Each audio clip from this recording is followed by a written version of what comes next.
மூத்த தலைவர் முன்னாள் அமைச்சர் முன்னாள் மாநில தலைவர் ஐயா பொன் ராதாகிருஷ்ணன் அவர்களோடு நானும் இந்த பத்திரிகையாளர் சந்திப்பில் இருக்கின்றேன்.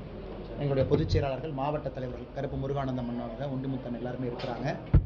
இன்று பாரதிய ஜனதா கட்சியினுடைய தேசிய பொதுச் செயலாளர் திரு தருண் சுக் அவர்கள் நேற்று சென்னையிலும் இன்னைக்கு திருச்சியிலையும் நம்முடைய கட்சியினுடைய பூத்து பொறுப்பாளர்களை சந்தித்து சிறப்பு வாக்காளர் தீவிர திருத்த பட்டியலுக்கான வேலை எப்படி போயிட்டு இருக்கு, என்ன வேலை செய்து கொண்டிருக்கின்றார் என்பதற்காக ரிவ்யூ மீட்டிங்காக வந்தாங்க. தமிழகத்திற்கு இந்த பணிக்கு நம்முடைய மூத்த தலைவர் ஐயா பொன் ராதாகிருஷ்ணன் அவர்கள் இதை தலைமை தாங்கி நடத்தி கொண்டிருக்கின்றார். இன்று ஒரு மகிழ்ச்சியான விஷயம், பாரதிய ஜனதா கட்சியினுடைய BLA 2 எங்களுடைய பூத் லெவலில் இருக்கக்கூடிய தொண்டர்கள் மிகச் சிறப்பாக பொதுமக்களை அணுகி அவங்களுக்கு உதவி செஞ்சு அவங்களுடைய மனுக்களை எல்லாம் ஃபில் பண்ணுறக்கு உதவி பண்ணுறாங்க. அவங்க ஃபில் பண்ணதுக்கப்புறம் கொடுத்தாங்கன்னா அதையும் கொண்டு போய் BLO ஆஃபீஸில் கொடுக்குறாங்க. மிகச்சிறப்பாக எங்கள் பணி நடந்து கொண்டிருக்கிறது. அது தமிழகம் முழுவதும் நேற்றும் இன்னைக்கும் நடந்திருக்கக்கூடிய ரிவ்யூ மீட்டிங்கில் நமக்கு தெரியுது. அதனால் நிச்சயமாக அந்த களத்தில் இருக்கக்கூடிய அந்த சந்தோஷத்தை, அந்த மகிழ்ச்சியை, அது பாரதிய ஜனதா கட்சியினுடைய BLA 2 மக்கள் ஏற்றுக்கிட்டாங்கன்னாவே பாரதிய ஜனதா கட்சியை ஏற்றுக்கொண்டு விட்டார்கள் என்று தான் அர்த்தம். அதான் நேற்று இன்னைக்கு எங்களுக்கு தெரிஞ்சிருக்கு. இன்னும் கடுமையாக உழைத்து கொண்டே இருப்போம். டிசம்பர் 4ஆம் தேதி வரை. அதனால் இந்த பத்திரிகையாளர் சந்திப்பு மூலமாக நம்முடைய பொதுமக்களுக்கு எங்களுடைய வேண்டுகோள், எனுமரேஷன் ஃபார்ம் உங்கள் வீட்டுக்கு வந்திருந்தால் ஃபில் பண்ணி திரும்ப வேகமாக கொடுத்துருங்க. ஆன்லைனில் கூட நீங்கள் ஃபில் பண்ணலாம், வேகமாக ஃபில் பண்ணிடுங்க. டிசம்பர் 4 வரைக்கும் தான் நேரம் இருக்குது. கொடுத்துட்டிங்கன்னா அதுக்கப்புறம் தற்காலிக வாக்காளர் பட்டியல் வெளியிடுவாங்க. அதற்கு முன்பாக இந்த வேலையை நீங்கள் செய்ய வேண்டும் என்று பணிவன்போடு கேட்டுக்கொள்கின்றோம். இது எல்லோருடைய வேலை. பாரதிய ஜனதா கட்சியும் பொதுநல பணியாக இதை செய்து கொண்டிருக்கின்றோம். அரசியல் கட்சி ஒரு வாக்காளரும் அந்த பட்டியலில் இருக்கணும். 18 வயசுக்கு மேலே இருக்கிறவங்க. ஒரு சமுதாய பணியாக எங்களுடைய தேசிய தலைவர் அவர்கள் இதை செய்ய வேண்டும் என்று ஆணையிட்டிருக்கின்றார்கள். முழு நேரமாக இதை மட்டும்தான் செய்கிறோம். எங்கேயும் யாரும் தங்கிவிடக்கூடாது. குறிப்பாக அண்ணன் பொன்னார் அவர்கள் 80 வயதிற்கு மேலே இருக்கக்கூடிய பெரியவங்க இருக்கக்கூடிய வீட்டில் எங்களுடைய பூத் லெவல் ஏஜென்ட்டை சிறப்பு கவனம் கொடுக்க வேண்டும் என்று வலியுறுத்தியிருக்கின்றார்கள். மாற்றுத்திறனாளி நண்பர்கள் இருக்கக்கூடிய குடியிருப்பில் சிறப்பு கவனம் கொடுக்க வேண்டும் என்று வலியுறுத்தியிருக்கின்றார்கள். அங்கேயும் பாரதிய ஜனதா கட்சியினுடைய தொண்டர்கள் சென்று கொண்டிருக்கின்றார்கள். இதை தாண்டி கேள்வி இருந்தால் பதில் சொல்லிட்டே வரும். மதுரை கோவை மெட்ரோ ரயில் வந்து சர்ச்சையாகவே இருக்கு. இப்போ சம்பந்தமாக பிரதமர் சந்திக்கிறது தயாராக இருக்குன்னு சொல்லியிருக்காரு தமிழக முதல்வர். அதை நீங்கள் எப்படி பார்க்கணும்? பிரதமர் தமிழகத்திற்கு வரும் பொழுது பிரதமர் இங்கேயே வர்றாரு, சந்திக்கலாமே. அதாவது இதுக்கு ஒரு பழமொழி சொல்லுவாங்கன்னா, எல்லாம் சுற்றி வந்தாங்களாமா, கடைசியில் புதையல் அங்கேயே இருந்துச்சாமா. பிரதமர் அவர்கள் ராமநாதபுரம், ராமேஸ்வரம் வந்தாங்க. அன்னைக்கு முதலமைச்சர் அவங்க ஊட்டி போயிட்டாங்க. பிரதமர் அவர்கள் இன்னைக்கு அவங்க கோயம்புத்தூருக்கு வந்திருக்கிறாங்க. அன்னைக்கு முதலமைச்சர் அவங்க வரல. மற்ற மாநிலத்தில் எதிர்க்கட்சியாக இருந்தாலும் கூட முதலமைச்சர் வர்றாங்க, பேசுகிறாங்க, கருத்துக்களை சொல்கிறாங்க, வேண்டுகோள் வைக்கிறாங்க, அவங்களுடைய தரப்பு விஷயத்தையும் சொல்கிறாங்க. ஆனால் கடந்த 2 முறையும் கூட கடந்த முறை பிரதமர் அவர்கள் தூத்துக்குடிக்கு வந்தாங்க. அப்பொழுதும் முதலமைச்சர் வரல. ஆனால் எனக்கு தெரிந்து கடந்த 2-3 முறை பிரதமர் அவர்கள் வந்தும் கூட முதலமைச்சர் வரல. வேறு காரணம் சொன்னாங்க. இந்த முறை மினிஸ்டர் வெயிட்டிங்னு சொல்லிட்டு நம்முடைய வெள்ளக்கோவில் சாமிநாதன் அமைச்சர் அவங்க அனுப்பியிருந்தாங்க. ஸோ புரோட்டோக்கால் படி அமைச்சர் வர்றாங்க, வணக்கம் சொல்கிறாங்க, கிளம்புறாங்க. அதனால் முதலமைச்சர் அவர்கள் தான் அவங்க இன்ஸ்டிடியூஷனை பயன்படுத்தி பிரதமர்கிட்ட முறையிடலாம், கேட்கலாம், அவங்க கருத்தை சொல்லலாம். ஆனால் இந்த விஷயத்தை பொறுத்தவரை முதலமைச்சர் அவர்களுக்கு கோவையிலும் மதுரையிலும் மெட்ரோ வர வேண்டாம் என்கின்ற எண்ணம் தான் முதலமைச்சருக்கு இருக்குது. மெட்ரோ வர வேண்டும் என்கின்ற எண்ணம் இருந்தால் அந்த டீடைல்டு ப்ராஜெக்ட் ரிப்போர்ட் DPR சரியான முறையில் தயாரித்து கொடுத்துருப்பாங்க. இவர் மேற்பார்வை பண்ணியிருப்பார். இல்லை DPR நாங்கள் சரியாக தான் கொடுத்தோம், நிராகரிச்சுட்டாங்கன்னு முதலமைச்சர் நினச்சிருந்தா பிரதமரை சந்தித்து முறையிட்டிருப்பாங்க. அதனால் 2 இடத்திலும் கூட கவனம் கொடுக்காத முதலமைச்சர் அவர்கள் இன்னைக்கு அரசியலுக்காக நான் டெல்லி போய் பிரதமரை பார்ப்பேன், இங்கே போய் பார்ப்பேன்னு சொல்கிறாங்க. பிரதமர் தமிழ்நாட்டுக்கே வரும்போது நீங்கள் பார்க்கல, டெல்லி போய் பார்த்து என்ன நீங்கள் செய்ய போகிறீங்க? அதனால் திரும்ப நாங்கள் சொல்லுகின்றோம், அந்த கடிதத்தை நாங்கள் வெளியிட்டிருக்கிறோம். எங்கள் தலைவர்கள் பேசியிருக்கிறாங்க. எங்களுடைய கோயம்புத்தூர் தெற்கு தொகுதியினுடைய MLA மரியாதைக்குரிய வானதி ஸ்ரீனிவாசன் அக்கா பத்திரிகையாளர் சந்திப்பு நடத்தியிருக்கிறாங்க. என்ன பிரச்சனை, அவங்க கொடுத்த ரிப்போர்ட்டில் என்ன தவறு, எல்லாமே சொல்லியிருக்கோம். நாமளும் பல இடத்துல பேசியிருக்கோம். ஆனால் மத்திய அரசு நிராகரித்து கொடுக்கவே மாட்டோம் என்று சொல்லவில்லை. நீங்கள் கொடுத்திருக்கக்கூடிய டீடைல்டு ப்ராஜெக்ட் ரிப்போர்ட் DPR என்று சொல்லக்கூடியது ஃபால்ட்டியாக இருக்குது, அது வரைமுறைக்கு உட்பட்டதாக இல்லை, அதை சரி பண்ணுங்க. இந்த DPR அப்ரூவ் பண்ண முடியாதுன்னு தான் சொல்லியிருக்கிறாங்க. மாநில அரசு மறுபடியும் கலந்தோசித்து, டெக்னிக்கல் எக்ஸ்பர்ட்ஸ் இருக்கிறாங்க, டிராஃபிக் எக்ஸ்பர்ட்ஸ் இருக்கிறாங்க, அவங்ககிட்டலாம் கலந்தாலோசித்து சரியான DPR ப்ரிப்பேர் பண்ணி மத்திய அரசுக்கிட்ட மறுபடியும் சப்மிட் பண்ணணும். பாரதிய ஜனதா கட்சி ஏன்னா எங்கள் கோயம்புத்தூருடைய MLA வாக்குறுதியாக இருக்கு. அவங்களே சொல்கிறாங்க, நாங்கள் மெட்ரோவுக்காக நிற்கின்றோம், நாங்கள் கோயம்புத்தூர் மக்களுக்காக இருக்கின்றோம், மதுரைக்காக இருக்கிறோம், நாங்கள் சொல்கிறோம். ஆனால் இவர்கள் தான் இதை வைத்து அரசியல் செய்து கொண்டிருக்கின்றார்களோ தவிர நாங்கள் அல்ல. மாநில உரிமை பறிப்பதிலே பாஜக கவனம் செலுத்துறாங்க. அதே போல நிதி பகிர்வும் தெரியாத தரதுன்னு சொல்லி MP கனிமொழி சொல்லியிருக்காங்க. ஆனால் கனிமொழி அக்கா அவர்கள் ஒரு மூத்த MP, பலமுறை நாடாளுமன்றத்தில் இருந்திருக்கிறாங்க, பலமுறை பாராளுமன்றத்தில் பேசுகிறாங்க. அவர்களுக்கும் தெரியும் நிதி பகிர்வு தமிழகத்திற்கு சரியாக கொடுக்கல அப்படின்னா எந்த ஆதாரத்தின் அடிப்படையில் பேசுகிறாங்கன்னா, ஒரு ஃபினான்ஸ் கமிஷன் அதை வந்து பிரசிடென்ட் ஆஃப் இந்தியா போடுறாங்க, ஜனாதிபதி. இப்போ புது ஃபினான்ஸ் கமிஷன் போட்டிருக்கிறாங்க, சமீபத்தில் பிரதமரை சந்திச்சிருக்கிறாங்க, நீங்கள் பார்த்தீங்க. அவங்க எல்லா மாநிலத்துக்கும் டூர் பண்ணுறாங்க, ஃபினான்ஸ் செக்ரட்டரி எல்லாம் பார்க்குறாங்க மாநிலத்தில். அதன் பிறகு ஒரு ஃபார்முலா அப்ரோச்சை கொண்டு வர்றாங்க. அதை வந்து ஜனாதிபதி ஏற்றுக்கிறாங்க, அதை மத்திய அரசு ஏற்றுக்கிறாங்க. அந்த ஃபார்முலா படி தான் இத்தனை காலமாக நிதி பகிர்வு நடந்து கொண்டிருக்கிறது. இது காலங்காலமாக யூபிஎல்லும் சரி என்டிஎல்லும் சரி. எனவே கனிமொழி அவர்கள் புதிதாக எண்ணம் குற்றம் சாட்டியிருக்கின்றார்கள். குறிப்பாக இப்போ இருக்கக்கூடிய காலகட்டத்தில் இன்னைக்கு நீங்கள் பார்த்தீங்கன்னா தான் பெர்ஃபார்மன்ஸுக்கு என்டிஏ நாம 10 வருஷத்தில் தான் ஃபினான்ஸ் கமிஷனில் பெர்ஃபார்மன்ஸ்க்கு இன்சென்டிவ் கொடுக்குறோம். இதுக்கு முன்னாடி பெர்ஃபார்மன்ஸ்க்கு இன்சென்டிவே இல்லை. மக்கள் தொகைக்கு அதிகமாக முக்கியத்துவம் இருந்ததையும் மாற்றிருக்கோம். 1971 சென்சஸ் பாப்புலேஷன் எடுத்திருக்கோம், 2011 சென்சஸ் பாப்புலேஷன் எடுத்திருக்கோம். இதெல்லாம் பிரதமர் அவர்கள் செஞ்சிருக்கிறாங்க. 32% இருந்த நிதி பகிர்வு என்பது 42 விழுக்காடு. நம்முடைய மோடி அவர்கள் வந்த பிறகுதான் 10 ஆண்டுகளில் 42 விழுக்காடாக உயர்த்தியிருக்கிறாங்க. இது கனிமொழி அவர்களுக்கு தெரியும், தெரிஞ்சும் ஏன் போய் சொல்கிறாங்க? அடுத்து தமிழகத்தை வேண்டும் என்றே எங்கே வஞ்சிட்டாங்க. இன்றைக்கி மெட்ரோவை பற்றி நம்ம பத்திரிகை நண்பர்கள் மூத்த நண்பர்கள் சொல்கிறேன், உங்களுக்கு தெரிஞ்சது தாங்கண்ணா. இந்தியாவில் நடைபெற்ற மெட்ரோவுக்கு மிக அதிகமாக நிதி கொடுத்த ஒரு மெட்ரோ சென்னை மெட்ரோ. பெங்களூருக்கு அவ்வளோ நிதி கொடுக்கல. வேற எந்த மெட்ரோவுக்கும் கொடுக்கப்படாத நிதி ஃபேஸ் 2 சென்னை மெட்ரோவுக்கு மத்திய அரசு கொடுத்துருக்குறாங்க. அதையும் மனோகர்லால் கட்டர் அவர்கள் வெளிப்படையாக சொல்லியிருக்கிறாங்க. இந்தியாவில் அதிகப்படியாக ஒரு ஃபேஸுக்கு நாங்கள் ஒதுக்கிய பணம் சென்னை மெட்ரோ ஃபேஸ் 2. அப்படி இருக்கும்பொழுது மத்திய அரசு எங்கே ஏற்றம் தாழ்வு பார்த்தாங்க, எங்கே வந்து கொடுக்கக்கூடாதுன்னு சொன்னாங்கன்னா? அதனால் அரசியலுக்காக கனிமொழி அவர்கள் தன்னுடைய தம்பி முதலமைச்சர் ஸ்டாலின் அவர்கள் 4 ஆண்டு காலமாக என்ன பண்ணி செஞ்சாங்கன்னு அவங்களால சொல்ல முடியல. மறுபடியும் மத்திய அரசின் மீது குறை சொல்லி தான் தேர்தலை சந்திக்க வேண்டும் என்று நினைக்கின்றார்கள். அவர்களுக்கு இந்த தேர்தலில் மக்கள் பாடம் புகட்டுவார்கள். எதிர்க்கட்சி எல்லாமே வந்து நெல் அரசியல் பண்றாங்க அப்படின்னு சொல்லி அமைச்சர் எம்ஆர்கே பன்னீர்செல்வம் சொல்லியிருக்காங்க. அண்ணே, பன்னீர்செல்வம் அவர்கள் உணர்ந்து கொள்ள வேண்டும். இதை பற்றி நாங்கள் விலாவரியாக பேசணுங்கன்னா, ஈரப்பதம் கொள்முதல் இது எப்பவுமே இருக்கிற ஒரு பிரச்சனை. குறிப்பாக நம்ம டெல்டா பகுதி விவசாய நண்பர்களுக்கு மழை அந்த நேரத்தில் வந்துடும். அன்னை கருப்பாங்க அண்ணாங்க இருக்கிறாங்க, பலமுறை நிதியமைச்சர்கிட்ட நிறைய பேர் அவங்களே ரெப்ரசன்டேஷன் கொடுத்துருக்குறாங்க. 2 ஆண்டுகளுக்கு முன்பு போன ஆண்டு அதிகப்படியாக மழை வரும்பொழுது தமிழக பாரதிய ஜனதா கட்சி நம்முடைய நிதியமைச்சர் அவங்கள பியூஷ் கோயல் அவங்களெல்லாம் சந்தித்து கொடுத்த பொழுது 17% இருந்த அந்த ஈரக்கொள்முதல் அந்த இலக்கு என்பது 19.5% வரைக்கெல்லாம் தளர்த்துனாங்க மத்திய அரசு. 19.5% வரைக்கும் தளர்த்திருக்கிறாங்க. ஆனால் நம்ம புரிஞ்சுக்கணும், மத்திய அரசு ஒரு ஆண்டும் பணம் கொடுத்துக்கிட்டே வர்றாங்க. நீங்கள் நெல் கொள்முதல் பண்ணும் பொழுது ஈரம் வரக்கூடாது, புதிய குடோனை கட்டுங்க, இவ்வளோ பணம் வச்சுக்கங்க, இத்தனை 100 கோடி வச்சுக்கோங்க, நெல்லை வேகமாக வாங்குங்க வச்சுக்குங்க, 48 மணி நேரத்துக்குள்ளே வாங்கின நெல்லை கொள்முதல் நிலையத்துக்குள்ளே கொண்டு வாங்க, இவ்வளவு பணம் வச்சுக்குங்க. இவ்வளவு மத்திய அரசு வரையறுத்தும் கூட நாங்கள் மிக தெளிவாக சொல்லியிருக்கின்றோம். அந்த துறையினுடைய அமைச்சர் திரு சக்கரபாணி அவர்கள் 360 கோடி ரூபாய் இதில் ஊழல் நடந்திருக்கு. நாங்கள் சொல்ல டிரான்ஸ்போர்ட் அசோசியேஷன் லாரி ஆதாரத்தின் அடிப்படையில் சொல்லியிருக்கோம். 60 நாள் கொள்முதல் பண்ணியிருக்கிறாங்க. நெல்லை வாங்கினதுக்கும் கொள்முதல் நிலையம் வந்ததுக்கும் 60 நாள் ஆயிருக்கு, 1 வாரம் ஆயிருக்கு, 10 நாள் ஆயிருக்கு. வரும் பொழுது மேலே தார்பாய் போடுறதில்ல, மழையில் நனைஞ்சது வருது. எதற்குமே மாநில அரசு பொறுப்பேற்காம எல்லாம் விவசாய நண்பர்கள் மீது தப்பே கிடையாதுங்க. நான் சொன்ன தேதியில் அவங்க வந்து நிற்கிறாங்க, சொன்ன தேதியில் கொடுக்குறாங்க. 60 நாட்கள் கொள்முதல் பண்ணுறக்கெல்லாம் டைம் எடுத்துக்கிட்டாங்கன்னா எப்படிங்கன்னா? இதே ஆணையில் மத்திய அரசு இன்னொன்று சொல்லியிருக்காங்க, நீங்கள் பாருங்கண்ணா, புரோக்கன் ரைஸ், அதாவது அரிசி வாங்கும் பொழுது உடைப்பட்ட அரிசி, உடைந்த அரிசி, தமிழ்நாட்டுக்கு ஸ்பெஷலாக 5 to 8 விழுக்காடு அரிசி உடைந்திருந்தால் வாங்கிக்கிறோன்னு சொல்லியிருக்காங்க. இது தமிழ்நாடு கொடுக்கப்பட்ட விலக்கு. அரிசி உடைஞ்சிருக்கு, அதாவது அரிசி வந்து நீங்கள் நெல்லிலிருந்து எடுக்கக்கூடிய அரிசி உடைஞ்சிருக்கு, 5 to 8% பை வால்யூம் பை வெயிட்டில் உடைஞ்சிருந்தா அதையும் எடுத்துக்கொள்கின்றோம் என்று இதே ஆர்டரில் சொல்லியிருக்காங்க. முதலமைச்சர் அதை பற்றி பேசுவது கிடையாது.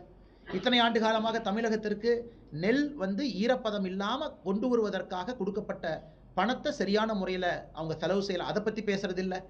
இதற்கு முன்பு 19% நம்ம உயர்த்தி இருக்கின்றோம், கடுமையான மழை பெய்துமுல்லாம் அதெல்லாம் பண்ணல.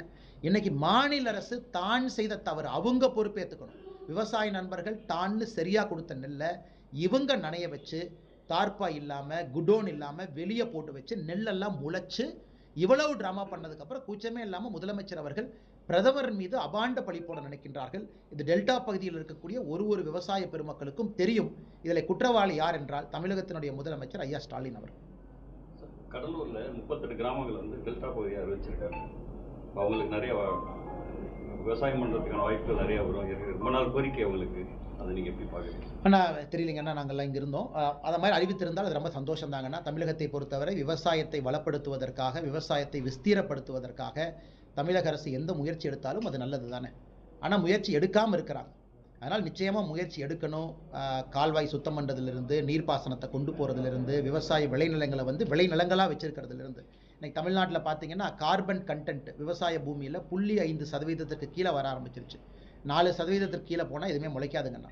இதையெல்லாம் முதலமைச்சர் கவனம் கொடுக்கணும். நேச்சுரல் ஆர்கானிக் ஃபார்மிங் இந்தியாவில் சவுத் இந்தியா ஆர்கானிக் ஃபார்மிங்கை தமிழ்நாட்டில் நம்முடைய பிரதமர் அவர்கள் இங்கே நடத்தி இங்கே வந்திருக்கிறார். ஹைதராபாத்தில் இல்லை, பெங்களூரில் இல்லை, எங்கேயும் இல்லைங்கண்ணா. இங்கே வந்திருக்காருன்னா பிரதமருடைய மனசில் என்ன இருக்குது?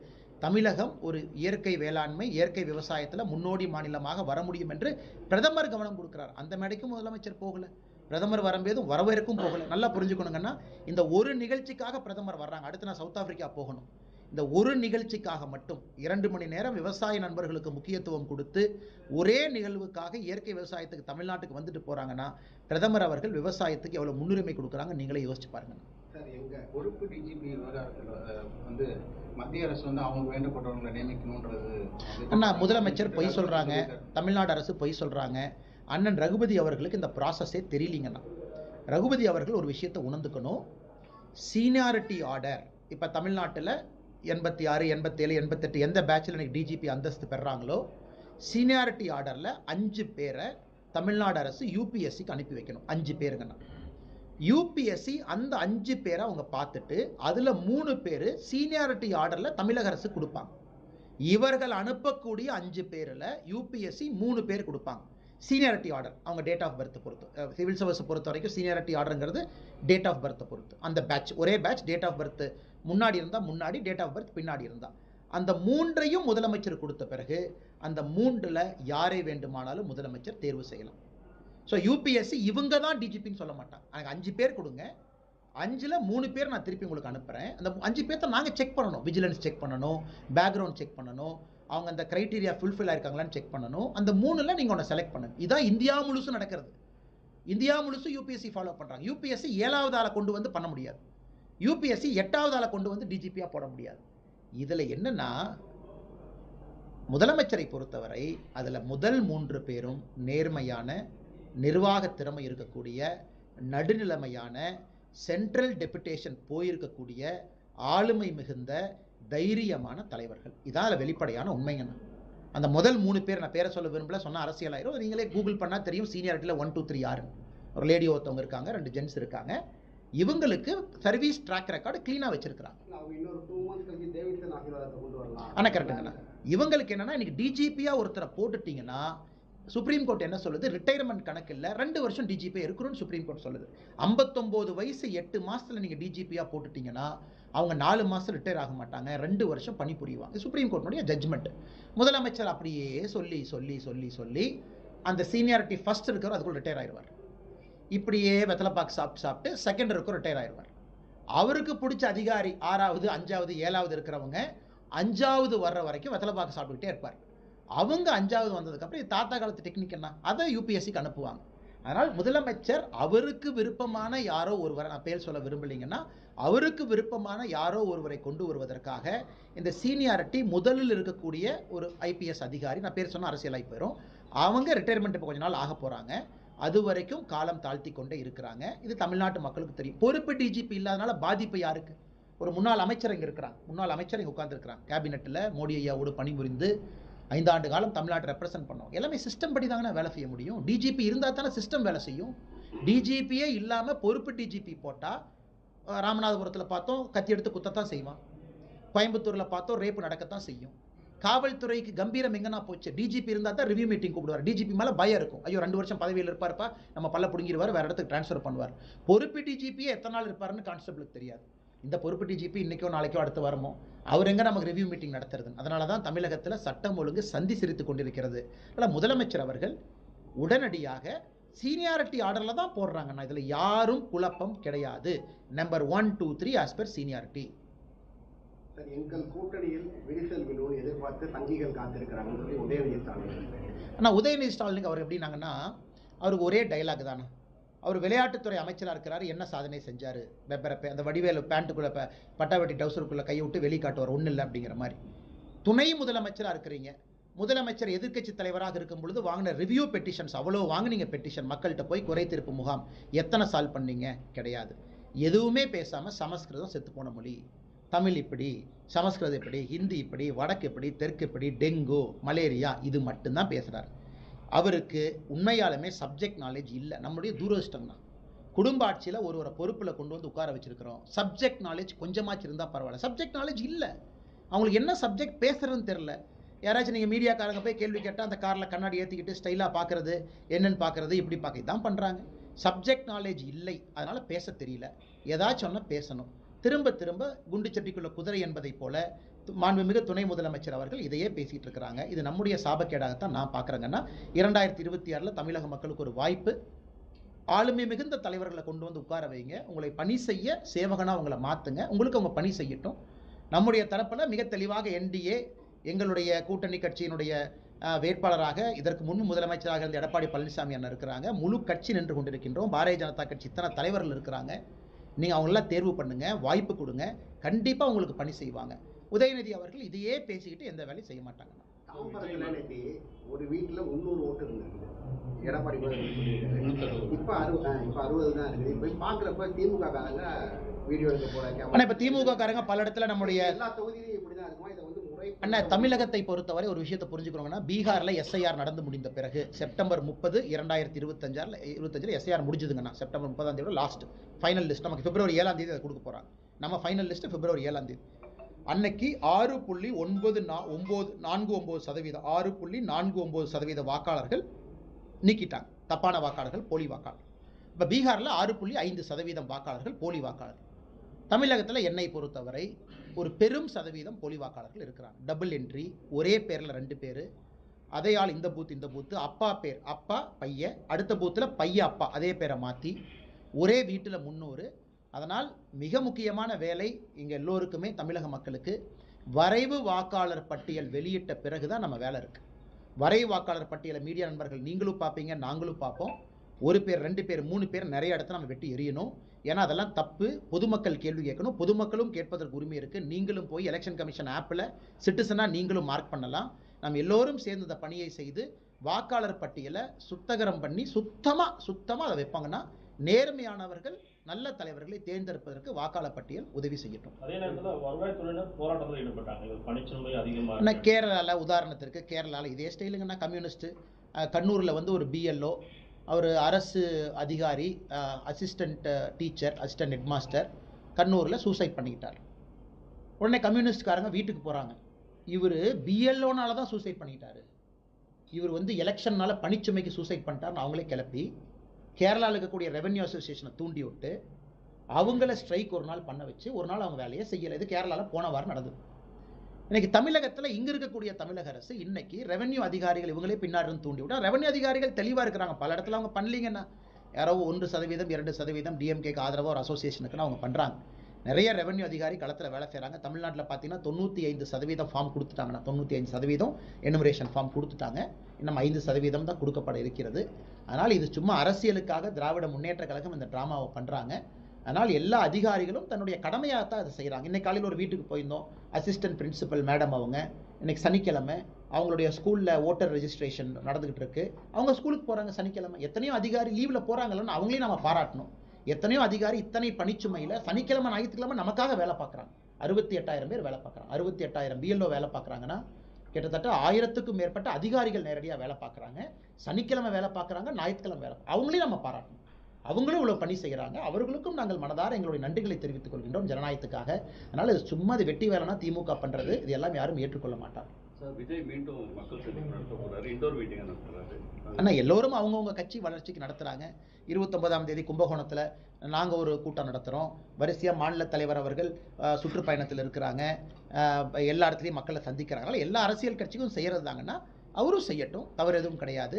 காவல்துறை எங்களுக்கும் நிர்பந்தம் பண்ணியிருக்கிறாங்க, இப்படி தான் பண்ணணும். மாநில தலைவர் வண்டியில் போகக்கூடாது, மாநில தலைவர் வந்து ஸ்டேஜில் தான் கூட்டம் போடணும்னு சொல்லியிருக்காங்க. பாரதிய ஜனதா கட்சி அதை ஏற்றுக்கொண்டிருக்கின்றோம். ஆனால் முதலமைச்சர் வேண்டுமென்றே அனைத்து கட்சி கூட்டத்தை கூட்டாமல் சுற்றிக்கிட்டு இருக்காரு. அனைத்து கட்சி கூட்டத்தை கூப்பிட்டு அதில் வந்து அவங்க வந்து அந்த மொடாலிட்டி ஒர்க் அவுட் பண்ணாதாங்கன்னா நமக்கு அந்த ப்ளூ பிரிண்ட் கிடைக்கும், எஸ்ஓபி கிடைக்கும். அதே நான் எஸ்ஓபியே இல்லாமல் இருக்கும். நாங்கள் அரசு சொல்லியிருக்கக்கூடியது, காவல்துறை சொல்லக்கூடிய செய்கிறோம். அதே மாதிரி மற்ற கட்சிகளும் செய்யட்டும். அவர்களுக்கும் எங்களுடைய வாழ்த்துக்கள். உங்கள் கூட்டணி ரொம்ப பலவீனமாக இருக்குது வெளிப்பார்வைக்கு. அவங்க 10 பேர் இருக்காங்க, நீங்கள் 2 பேரை வச்சு எப்படி தேர்தலை சந்திக்க போறீங்க? இல்லை வேறு கூட்டணிகள், வேறு கட்சிகள் வர வாய்ப்பு இருக்கா? ஆனால் இப்படி சொல்கிறேனே, 10 காய்கறிண்ணே, அரை கிலோ 10 சேர்ந்து 5 கிலோண்ணே. இது 4 காய்கறிண்ணே, ஒன்று 5 கிலோண்ணே, 4 சேர்ந்து 20 கிலோண்ணே. தராசத்தில் வச்சிங்கன்னா அந்த 4 காய்கறி ரொம்ப பெருசாக இருக்குண்ணே. அந்த அர்த்தத்தில் தான் நாம் சொல்கிறோண்ணே. எத்தனை பேர் நம்பர் என்பது முக்கியம் இல்லை. எங்ககிட்ட ஆக்கப்பூர்வமாக தலைவர்கள், ஆளுமை மிகுந்தவர்கள் நம்மோடு இருக்கின்றார்கள். வருகின்ற காலத்தில் இன்னும் வரப்போகிறாங்க. 10-4 என்பது இன்றைக்கி நாங்கள் பெரும்பான்மையாக இருந்தாலும் கூட தலைமைத்துவ அடிப்படையில் மக்கள் வரத்தான் போகிறாங்க, தலைமை வரத்தான் போகுது, கட்சிகள் வரத்தான் போகிறாங்க. அது முக்கியம் கிடையாது. நாங்கள் 10 பேர் இருக்கோம் 10 பேர் இருக்கோம் இல்லை. அரை கேஜி காய்கறி வச்சுக்கிட்டு 10 பேர்னா அது நான் எத்தனை கேஜிங்கண்ணா? அது 5 கேஜி தானே. நம்ம 20 கேஜி இருக்கும். ஆனால் நீங்கள் பொறுத்திருந்து பாருங்கள், மக்களுடைய வாக்கு தேசிய ஜனநாயக கூட்டணிக்கு தான் வரும். தலைவா இது அப்புறம் பேசுவோம், இது முடிச்சு கடைசி சரி. காய்கறி எல்லாம் இடம் ஒண்ணுதான், ஆனா பர்சன்டேஜ் பாத்தீங்க. அண்ணா நீங்க பழைய தேர்தல் வச்சு சொல்றீங்க அண்ணா, ஏத்துக்கிறேன்.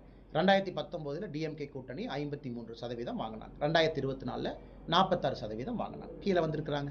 2021 வாங்கியிருக்கிறாங்க. 2026 கீழே வர போறாங்க.